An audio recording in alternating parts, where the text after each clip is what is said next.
Okay, so I'm going to do a little supplemental entry here. I'm going to show you guys basically how I tackle my plant maintenance and the kind of stuff I use. So here's kind of my four horsemen here.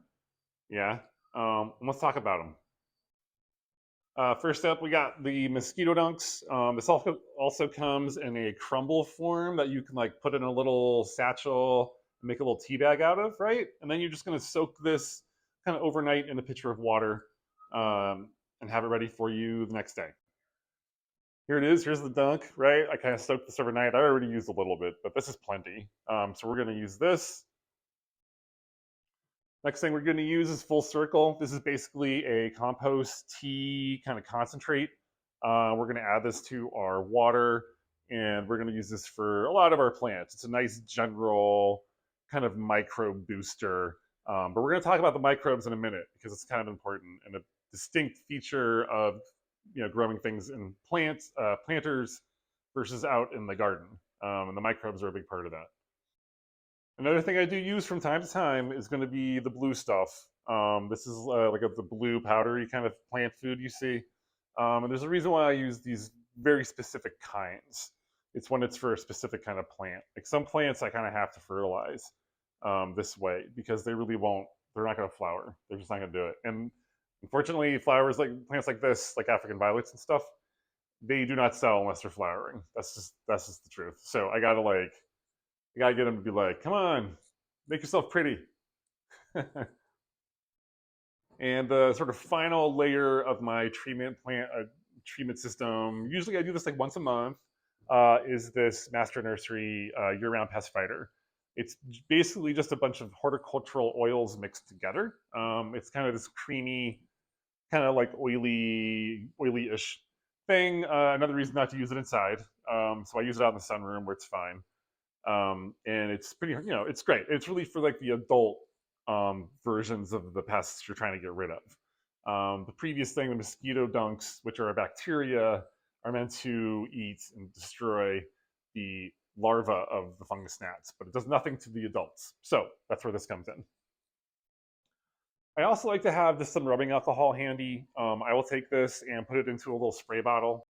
And I kind of keep this handy. If I see any adults flying around, I just knock them down with this, and it'll just wipe them out. And you can spray this on a lot of plants, honestly, and it won't bother them at all. I use it as a knockdown method to like just sort of get the population down a bit while a treatment takes effect. It really is pretty harmless. Just try a leaf maybe first, but I've had really good luck with it. Okay, so one of the really important things we got to consider here is that when a plant is in a pot like this, we've basically disconnected them from their expected environment, right? Their roots are growing down looking for resources. And when we put them in a container, we've effectively removed them from the system that keeps them alive. And so now, they're basically on life support. So we have to intervene. Like we're basically the nurses. They got to come in and change it and clean it and keep it happy, right? So when it's in a container, the responsibilities are very different to a plant in the garden. Something out in the garden, I almost never intervene. Like I wouldn't use any of the products I just showed you. I wouldn't use any of them out in the garden. Most of them there's really just for container plants. Out in the garden, there's like only a couple of things I do. I cut things down when they're done or they die or they're dead parts or something, and I compost the f out of it. Like those are the things I do, and like wham bam boom, and plant the right stuff, right? Plant the right plants.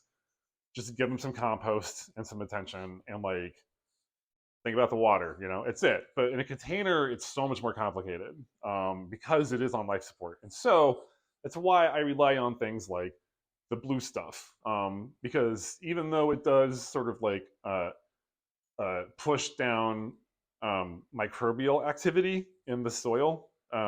Even though it does that, the salt, because it's basically salts, it's not the end of the world in a container plant, you know what I mean? But it's not something you want to sprinkle around the garden, right? You want to keep it where you need it. And so I really only use that kind of stuff for a situation like this, African violet in a pot, and that's where it's like, well, I can't, compost isn't going to cut it. Even the Full Circle isn't going to be enough to make these bloom. So I do need to rely on things like that. But it depends on the plants. And this is one of those plants that I just kind of have to intervene in a way that kind of sucks. But It's fine. I don't do it to everything, right? And so once I'm ready, I have my plants placed out. I get my little hose sprayer here. I just fill this up. I put my the full circle in it, and I just top the rest off with the mosquito bit water that we saw earlier in your little tea, your mosquito bit tea. And this is what I use, and I use it at full strength. I think it's 8 ounces per gallon on this. Um, and this is how I take care of my plants. And then I empty this out, and then I go back to the all year horticultural oil, and then I do whatever the measurement is, and the same thing, just kind of full blast, and I just kind of coat everybody, and I try to get the surface of the soils as well. And that's it. Let it all dry, hang out, let it drain out for a while, and then I got to put it all back. So yeah, so that's where you could do this kind of thing maybe in your shower or your bathtub if you have a lot of plants. You can just put them all together and just kind of do this like once a month or something. I think they would really appreciate that. But that's the difference if they're in containers. See, out in a garden, I wouldn't do any of this. I wouldn't do a single thing. In fact, most of the time when I see a pest out in the garden, I'm like, good luck, buddy. Let's see if you survive even like a week. You know what I mean? Even if there's a big flare up, it's like as soon as there's a flare up of pests, there's going to be some hungry something's going to come along. So most of the time, like a lot of the time, you do not need to intervene in your garden plants if you were good about the way you planted them and where you planted them. If you got those parts right, you rarely have to do anything.